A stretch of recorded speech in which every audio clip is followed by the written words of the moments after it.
alright, alright, alright.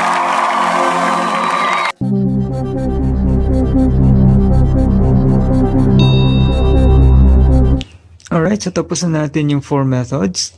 So para mas maintindihan pa natin ng maigi, magdadagdag pa tayo ng another example. So that's f of x equals x squared plus 7x plus 10. So sa tingin nyo guys, alin sa apat na 4 methods of quadratic equation yung pinaka-applicable? Yung pinaka-efficient, pinaka-mabilis?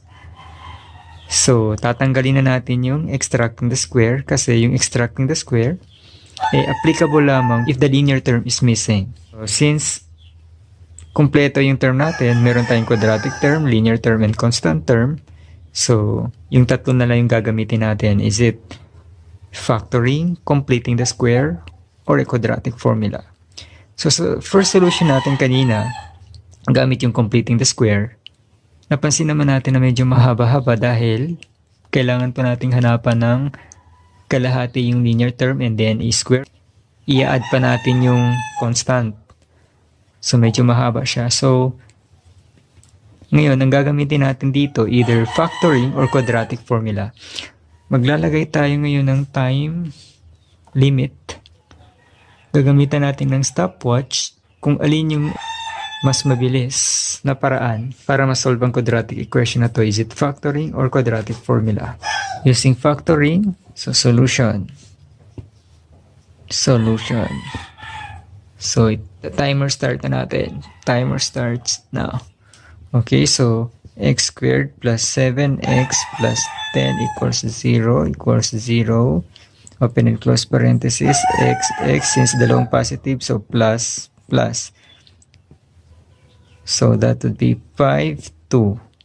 Therefore, x plus 5 equals 0. X plus 2 equals 0. X equals negative 5. X equals negative 2. Stop.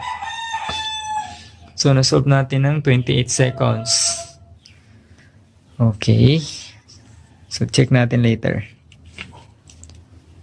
So, gagawa naman tayo ng separation gamit yung quadratic formula. Okay. Sulat muna natin yung quadratic formula. That is negative b, positive negative square root of b squared minus 4ac all over 2a. Alright. This time, isosolve natin ang equation na f of x is equal to x squared plus 7x plus 10 gamit ang quadratic formula. But this time, gagamitan natin ang stopwatch para malaman natin kung gaano kabilis ang ating solution. Okay. So, let's start. So, solution. First, we need to identify the value of a. A is 1. B is positive 7. And C is positive 10. So, by direct substitution to the formula, negative B, that is negative, that is 7. Positive negative, square root of b squared, that is 7 squared, minus 4 times a, that is 1. C is positive 10. All over 2a. A is 1. Negative 7, positive negative. 7 times 7, that's 49. Minus 4 times 1 times 10, that is 40. All over 2 times 1, that is 2. Negative 7, positive negative. 49 minus 40, that is 9, all over 2. So, gagano lang natin. So, that would be x is negative 7. Let's divide this into two terms. Then positive negative square root of 9. Pwede natin idiretso, that is 3 over 2. Therefore, ang sagot ay, considering positive, that is negative 7 plus 3 over 2. And that is negative 4 over 2 or negative 2. Considering negative sign, let's say that is x1, x2, Negative 7 minus 3 over 2 equals negative 4. Negative 7 minus negative 3, that is negative 10 over 2, that is negative 5. So, stop. Oh, so it took 2 minutes and 3 seconds and 65 microseconds. So, considering 2 minutes, na-solve natin ang equation na x squared plus 7x plus 10 gamit ang quadratic formula. Compare sa previous solution natin using factoring, mas mabilis. Seconds lang yung inabot niya, hindi pa umabot ng 1 minute. So, tingin nyo kaya guys, bakit humaba yung solution natin, yung oras sa pag-solve natin ng gamit yung quadratic formula? Dahil dito sa mga radical sign, pag-over, ang dami pang open and close parentheses, unlike sa factoring na mas madali. By the way, baka magtaka kayo bakit sa first value ng x using factoring, ang value is negative 5. While using quadratic formula, ang first value, which is x1, is negative 2.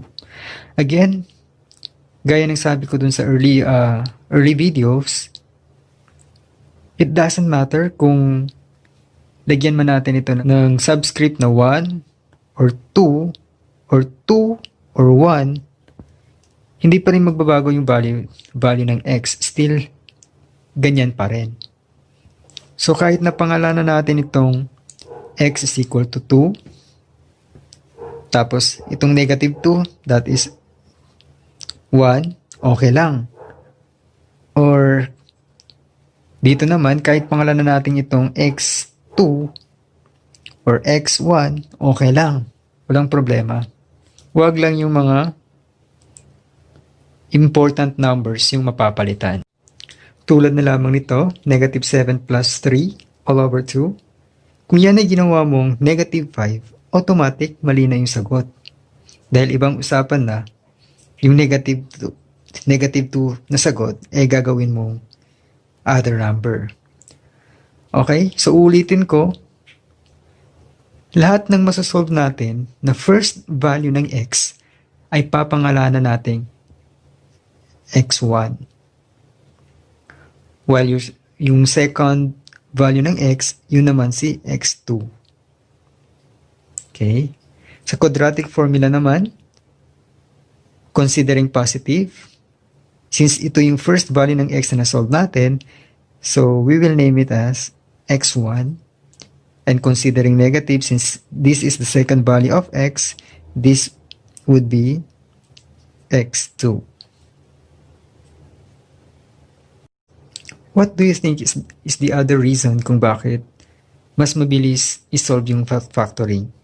Dahil nga once na na-identify na natin yung two numbers na aakma or sasakto sa product of the roots and sum of the roots, yun na mismo ang ating solution sa problem. Or yun na mismo yung roots sa equation.